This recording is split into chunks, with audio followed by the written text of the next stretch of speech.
환영합니다. 엠퍼너미에 오신 것을 영광으로 생각합니다. 매직8 프로입니다. 오늘은 휴대용 핫스팟을 활성화하고 설정하는 방법을 보여드리겠습니다.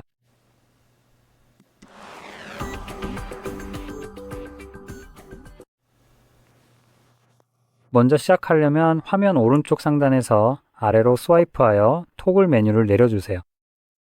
여기에서 핫스팟 토글을 찾으시면 됩니다. 만약 보이지 않는다면 이 목록에서 아래로 스와이프 해보세요. 그러면 보시는 것처럼 목록이 확장됩니다. 저 같은 경우에는 토글이 바로 여기 맨 위에 있습니다. 만약 이 목록 어디에서도 이 토글이 보이지 않는다면 추가해야 할 수도 있습니다. 그리고 와이파이 바로 위에 있는 이 상자를 클릭해서 추가할 수 있습니다. 여기서 아래로 스와이프한 다음 타일 추가를 선택하세요. 이렇게 초록색 플러스가 있는 것들은 초기 목록에 추가할 수 있는 타일입니다. 그래서 저는 여기 TV 리모컨 같은 것을 추가해 보겠습니다. 여기 추가된 것이 보이시죠? 이제 체크 표시를 2번 클릭하겠습니다. 그러면 추가한 토글이 목록 어딘가 있을 거예요.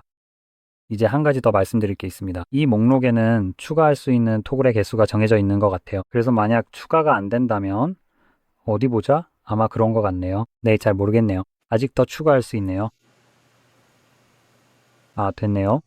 보시다시피 이제 더 이상 토글을 추가할 수 없고 32개 제한을 초과했다고 알려줍니다. 그래서 이럴 때는 몇 개를 이렇게 삭제해야 하고 그러면 추가로 더 넣을 수 있습니다. 자, 이제 처음으로 여기에서 핫스팟 토글을 보게 되면 길게 눌러보시길 추천합니다. 그러면 바로 이 설정 화면으로 빠르게 이동할 수 있습니다. 이제 여기에서 무작위로 생성된 기본 비밀번호로 시작하게 됩니다. 이 비밀번호는 별로 재밌는 비밀번호가 아니니 삭제하고 직접 비밀번호를 설정할 겁니다. 최소 8자 이상이어야 하고 문자나 숫자를 사용할 수 있습니다. 원하는 대로 설정하시면 되고 변경사항을 저장하려면 반드시 확인 OK를 눌러주세요. 이제 더보기 몰이 항목 아래에는 AP밴드와 같은 추가 옵션이 있습니다. 여기서 이 점 4GHz와 5GHz 중에서 선택할 수 있습니다. 대부분의 사용자에게는 이 점 4GHz를 사용하는 것을 추천합니다. 이 설정을 사용하면 와이파이 기능이 있는 거의 모든 기기에서 핫스팟을 사용할 수 있습니다. 하지만 5GHz는 그렇지 않습니다. 5GHz는 추가적인 이점이 있지만 모바일 네트워크로 인해 그 효과가 다소 줄어듭니다. 하지만 더 중요한 점 중 하나는 다음과 같습니다.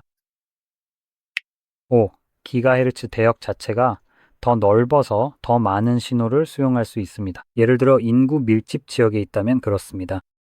그리고 이 점 4GHz가 연결을 유지하는 데 어려움을 겪거나 인터넷이 끊기지 않고 계속 제공되지 않는다면 5GHz로 전환할 수 있습니다. 이렇게 하면 더 많은 신호를 수용할 수 있기 때문에 이 점사가 간섭을 일으키는 상황에서도 이 문제가 해결될 수 있습니다.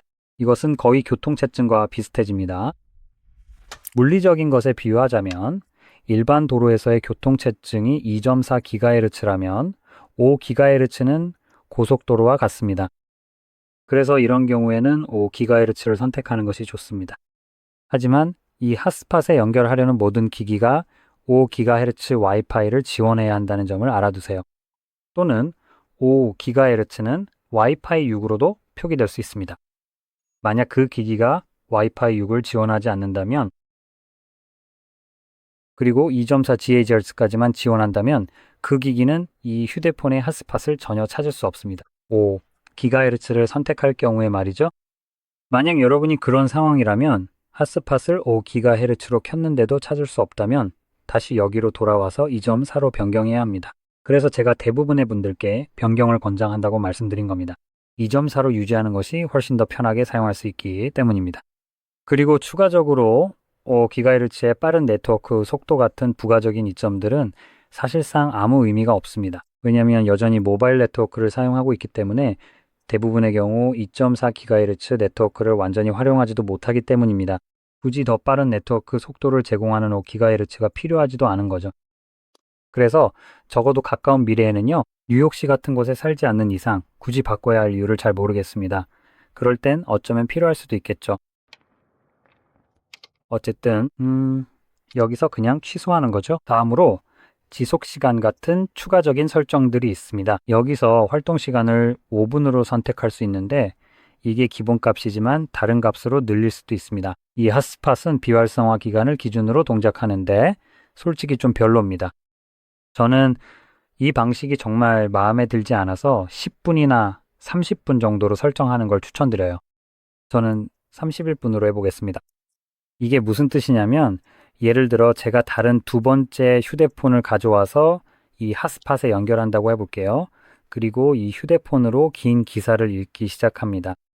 만약 그 기사를 읽는데 기본값인 5분보다 더 오래 걸린다면 이 휴대폰은 이미 그 웹사이트에 들어갔을 때 이 핫스팟의 인터넷을 사용해서 기사를 다 불러온 상태가 됩니다. 그래서 기사가 완전히 로드되고 제가 읽기 시작하는 시점부터 타이머가 작동하기 시작하는 거죠. 예를 들어 다음 페이지로 넘어가는데 5분 이상 걸린다면 여러 페이지가 있을 수도 있죠. 아니면 뒤로 가거나 새로운 웹사이트를 연다든지 그런 행동을 하지 않으면 이 핫스팟은 바로 꺼져버릴 거예요. 왜냐하면 그렇게 작동하도록 설정되어 있기 때문이죠. 비활성화 기간이라는 것은 데이터가 사용되지 않는 상태를 의미하고 데이터가 사용되지 않는 순간부터 적용됩니다. 보통 휴대폰이나 컴퓨터가 웹사이트를 불러오면 그 내용이 램에 저장돼서 계속해서 네트워크를 사용하는 게 아니라 그냥 처음에 불러올 때만 네트워크를 사용하고 한번 불러오면 그걸 기억하게 됩니다. 그리고 당연히 이런 상황이 타이머를 작동시키게 되죠. 그래서 저는 이 시간을 30분 정도로 바꾸는 걸 추천하는 겁니다. 이렇게 하면 아직 사용 중인데도 핫스팟이 꺼져버리는 불편함을 없앨 수 있습니다. 웹사이트에서 무언가를 읽느라 5분 이상 머무르는 경우도 있잖아요. 그래서 이 설정이 그런 문제를 기본적으로 해결해 줄 겁니다. 여기서 이야기할 내용은 사실 이게 전부입니다. 이제 창을 닫고 이 토글을 다시 찾아서 핫스팟을 연결하고 싶을 때마다 간단히 눌러주면 됩니다. 그리고 활성화하면 다시 이 휴대폰을 꺼내 볼게요. 밝기도 좀 올려보겠습니다. 여기서 와이파이 네트워크로 들어갈 수 있습니다. 알겠습니다. 여기에서 바로 볼 수 있습니다. Honor Magic 8 Pro입니다. 그리고 여기에 연결할 수 있습니다. 자, 이렇게 하면 됩니다. 어쨌든 핫스팟 사용이 끝나면 이 토글을 다시 찾아서 꼭 필요하지는 않더라도 두 번째로 눌러서 꺼주면 됩니다. 그래서 30분 타이머가 꺼질 때까지 기다릴 필요 없이 직접 꺼주면 됩니다. 이런 습관을 들이는 것이 좋습니다. 핫스팟은 휴대폰 배터리를 더 많이 소모하기 때문에 이렇게 하면 배터리를 조금이나마 아낄 수 있습니다. 어쨌든 도움이 되셨다면 좋아요를 눌러주시고 구독도 해주시고 시청해주셔서 감사합니다.